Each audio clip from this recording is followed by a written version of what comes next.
Hello everyone, আজকে আবার নিয়ে চলে এসেছে একটা summer special simple Bengali lunch thali. তো ফার্স্টেই ছিল এখানে শসা, পেঁয়াজ আর লেবু, তারপরে ছিল পেঁয়াজ ছাড়া শুধু আলু ভাজা, আর এর সাথে মা একটু কারি পাতা আর বাদামটা আলাদা করে ভেজেছিল। যেহেতু বাবা খায় না ওই জন্য আমরা এটা আলাদা করে ভেজে নিই, পরে আমি আর মা মিক্স করে নিই। আর এর সাথে কিন্তু ছিল হচ্ছে ভেটকি মাছের যে ছাট আমরা বলি, কাটা যেটা হয়, সেইটা দিয়ে কিন্তু মা বেশ একটু মাংসের মতন করে আলু দিয়ে একটা ঝোল করে, যেটা আমরা খুবই পছন্দ করি। শীতকাল হলে একটু মটরশুঁটিও অ্যাড করা যায়, বাট এই গরমের সিজনে আর মটরশুঁটি অ্যাড করেনি, তো এটা জাস্ট খেতে কিন্তু এমনিই ভালো লাগে। প্রথমে ভাত নিয়ে নিলাম আর তারপরে একটু আলু ভাজা নিয়ে নিয়েছিলাম, আর এরপরে কিন্তু আমি অনেকগুলো কারি পাতা অ্যাড করলাম, প্লাস একটু বাদাম ভাজাও নিয়েছিলাম। আর এই কারি পাতাগুলো কিন্তু আমার বাড়িরই গাছ, তো আমরা বাড়ির গাছ থেকে এগুলো তুলে তুলে ভেজে খাই, আর বেশ ভালোও লাগে আমাদের।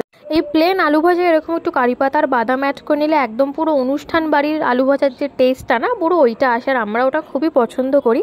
তবে বাড়িতে তো সবসময় অত সময় থাকে না যে ওই ঝুড়ো আলু ভাজাটা বানানোর, তো এইভাবে একটু টেস্টটাকে এনহ্যান্স করা হয়। আর কথা বলতে বলতে এদিকে আমার ভাতটাও মাখা হয়ে গেল, আর এই আলু ভাজা দিয়ে কিন্তু আমি পুরো ভাতটাই কমপ্লিটলি খেয়ে নিতে পারতাম। তবে যেহেতু মাছটা ছিল ওটা আমার খুব ফেভারিট মাছ, তো সেই কারণে কিন্তু আমি একটু ভাত বাঁচিয়ে রেখেছিলাম। আমি একটু এরকমই খেতে পছন্দ করি, যে একটু ভাজা হোক বা কোনো কিছু সিদ্ধ হোক, আমি ওই একটা জিনিস দিয়েই পুরো ভাত খেতে পছন্দ করি।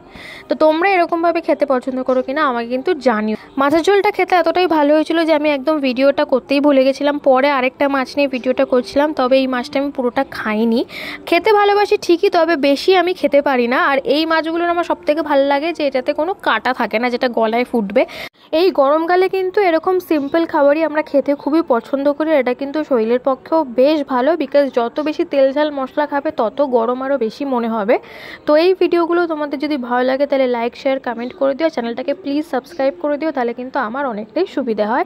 আর তোমাদের সাপোর্ট ছাড়া কিন্তু এটা একদমই সম্ভব না। তো চলো, টাটা।